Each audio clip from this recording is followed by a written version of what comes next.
What's up, what's up? It's your boy DC Too Cool back in for another video. Today's topic is Dragon Ball FighterZ review.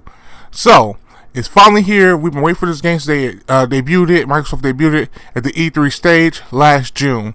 So, let's go and get to this game, this review, and I'll tell you what I think about the game, the greatness of the game, the shortness of the game, as far as the shortcomings and things like that. Let's go and talk about it. Okay, I'm talking about all the pros in my opinion first, okay? Then we'll go ahead and get to the cons. Alright, so number one, the first thing you see when you see this game are the gorgeous visuals, the gorgeous graphics, It's the closest thing to an anime look that we've ever seen in a Dragon Ball game. This is the best looking Dragon Ball game, bar none, hands down, we've ever seen. It almost looks like the anime at times. I can still tell it's not the anime, but it's the closest thing we've seen. It still looks amazing. And it looks great. The particle effects, the graphics, the smoke, the details, their gi, their gloves, their boots, everything is on point. Everything's highly detailed. Everything looks great. Alright, the backgrounds look great. So yeah, graphically, one of the best looking games we've ever seen. In the Dragon Ball space, in the anime game space, you know what I'm saying? And just in the 2D space. Looks amazing. No problems on that front. The gameplay is addicting, it's fast, it's fluent, it's fun, it's easy to pick up and play. It has a lot of detail to it, a lot of depth to it where it can be hard to master. You can do some crazy stuff in this game. I always compare it, a lot of people say Guilty Gear before they were playing this stuff. From my playthrough, from what I've experienced, I always say play like Marvel. Marvel's Capcom is basically, in my opinion, what this feels more like. If I compare it to any particular one game, I would say go for Marvel's Capcom. That does not mean it's a clone by any stretch of the imagination. It's definitely its own game with its own identity. I'm just saying if you had to compare it, because people always like comparisons, although it's not fair. People love to have, well, what does it play like? What does it feel like? So I would say if you had to choose a game, it reminds you of the most Marvel's Capcom, in my opinion. But moving on, the gameplay is great. No problems there. When it works well. And also we have 3-on-3, which is also similar to Marvel's Capcom, or if if you want to say the King of Fighters series, although you can't switch out on that. This one you can switch out. And you use them to do assists and everything like that. Very similar to Marvel's Capcom.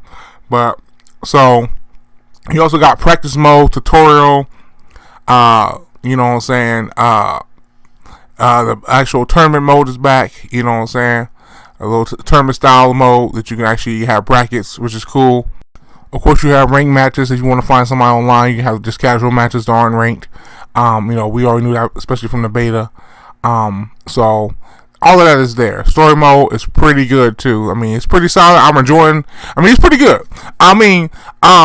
It's pretty solid. It's pretty long. You know what I'm saying? It's some nice, 4 hours worth of cutscenes, 8 hours total for the whole playthrough. Budokai 2 style with the chessboard pieces type of deal, going different places, but not as detailed or has many things to do, because I had a lot more stuff to do in between going, bouncing around. So that's kind of a throwback to Budokai 2. I thought was kind of cool, because that's kind of one that got lost in the shuffle as far as the collection and stuff like that. A lot of people really like that game. But in the story mode, actual cutscenes are good. It's very well voice acted, original cast. We got a lot of great character interactive moments like Cell and Gohan, Cell talking trash and Nappa, you know what I'm saying, Piccolo and Gohan, Tien and Yamcha. Are you a fan of the series? Are you like certain moments for certain characters to shine, or whatever the case may be, you're going to get that. You're going to get a lot of fan service as far as characters interacting with each other, characters backing each other up, things like that. You're going to see a lot of cool fan moments. Or what if Cell met Nappa? What if Cell met this guy? Or what if Piccolo talked to this guy? So you're going to get a lot of cool moments. The fans in the fandom talk about. From anything from Yamcha getting roasted by everybody to somebody marveling on someone else's power. So you got a lot of cool, fan stuff like that. So you're going to enjoy the dialogue and stuff that's in the game for sure if you're a fan of this series. Now the cons, everybody's favorite part of the review. Okay, so they really slipped up, made a lot of mistakes here, and they're small mistakes to add up to make, make a bunch of mistakes. So the game on day one, before the game came out, had a patch, which is already worrisome.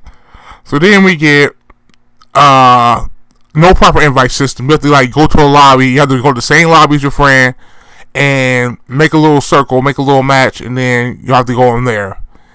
And the problem with that is, not only is that inconvenient, it doesn't work as of right now. This recording, it doesn't work. Actual joining friends in matches and inviting friends, which pretty much is not even possible. You can't invite friends in this game. You can't invite friends. You have to join the same lobby as you. The invite system doesn't even exist, and you have to join the same lobby. And joining friends does not work. It doesn't work. Me and my friends tried for like 2 hours going into our lobbies, resetting our connections, setting the system. It was absolutely ridiculous. It just didn't make any sense at all. It was absolutely ridiculous. And, so that doesn't work. I also know when you're playing, like story mode, for example, you don't get the option to pause the game, like, go to your menu.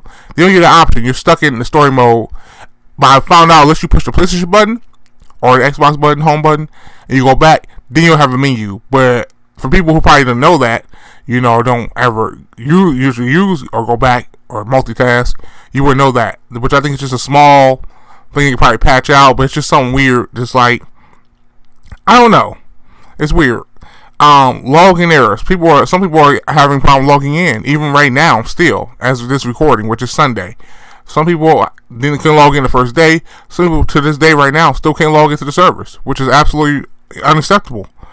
It's no autosave in story mode. Story mode doesn't have any autosave at all. I mean, how do you have a game with no autosave? You have to manually save each time. So the first time I played the story, I got kind of far, and I went back into it, and I realized I do it all over again because you have to manually save your game. There's no autosave. This is like, what game doesn't have an autosave in 2018? It's just, there's some really weird, outdated decisions in this game. In the lobby itself, there are two areas. The Commie House in like this West City, I think it's West City. There aren't even like fully anything. They're just there. They're empty, and they haven't had anything that's going on over there yet. And they're probably gonna ask something later, obviously. But it's my thing is like, I pay all this money for this game, Ultimate Edition. Not only is the music pack for the game, the actual in-game, from the actual anime series, the actual authentic anime songs for the game, not coming till March for whatever reason. And now you got two areas that are open-ended and with nothing that you're going to patch in later, add in later. Like, dude, where my content at, man? Because the actual 3-on-3 party battle, from what I've seen, from what I've heard, and I'm trying to find it, don't exist right now. It's not in there yet. If it is, it's hidden well. Somebody need to tell me where it's at. It's just like, come on, man. This game, I feel like it was rushed out to some degree. The core stuff is there, but a lot of the other stuff is kind of a sloppy mess. It ain't no kind of, is a sloppy mess. Stuff missing, stuff ain't working. It don't make sense. They should just delayed the game to maybe March or something like that, and had everything ready to go.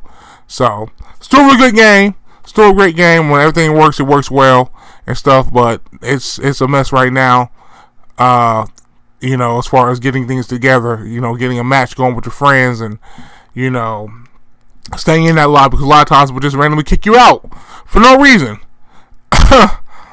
Connection lost for no reason. So that's my rant, man. I'm gonna give Dragon Ball FighterZ a 7.5 out of 10. These nagging issues surrounding the game's core mechanics, the core gameplay, stuff like that, really hurt the experience. But when you do actually get in there, it is good and it is fun. But that's why I'm gonna go ahead and give the game 7.5 out of 10. They could have did better than this as far as the nagging issues. Hopefully, they all get patched out, or at least as many as possible. As many as possible. It'll be a much better experience, and I might revisit and give it a higher score if they do that. So that's it for me. That's my review. Tell me what you guys think. Hope you like the game. Hope you enjoy it if you do have it, or if you plan on getting it, you might want to wait a little bit till you patch some of this stuff out. But that's just my opinion. But till next video, I'll catch you guys later. Thanks for watching. Like, subscribe. Peace out.